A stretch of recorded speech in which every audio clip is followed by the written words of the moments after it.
Update. Yan, bali nakapagbubong na kami dito mga siret.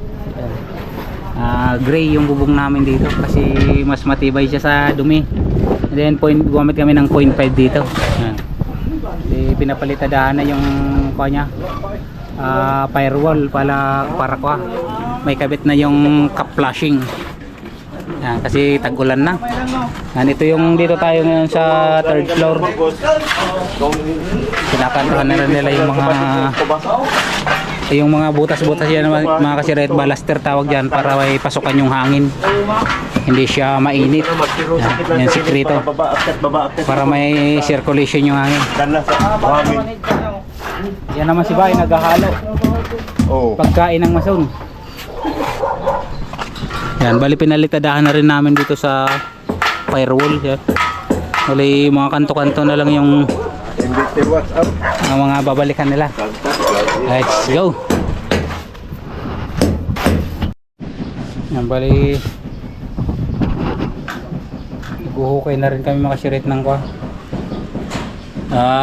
bangko piligroso. Pwede na yan, linisan nyo na lang no? Asintadahan nyo na rin no? Kayang-kaya yan? Ha? Pwede. Lipos ata. Dua division nata, gudwan nyo lang. Malawlawad to, inakip-kipot iyan. Pag yan andan naman, pag yan anti ka natak eh. Wala ta, pantayin nyo lang no? Ayun doon mga daga, bunag yun eh, tagiborta ito, nagansag.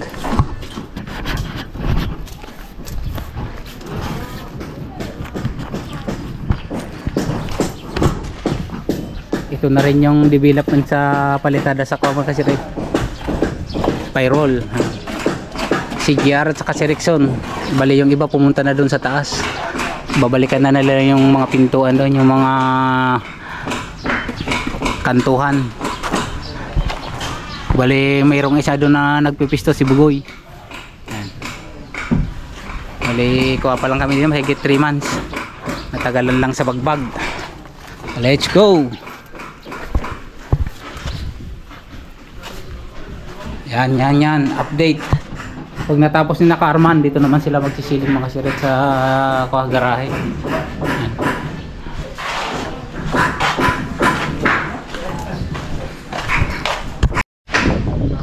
Ito naman yung harap niya mga siret.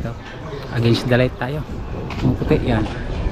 Bali, ito yung susunod namin kasi yung ibang scaffolding is napunta dun sa ibang site, kaya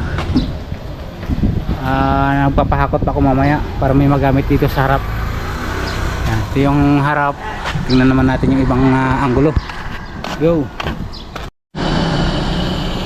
Ito naman yung left side.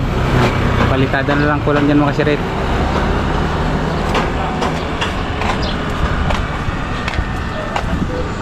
Yan, maraming salamat sa panonood.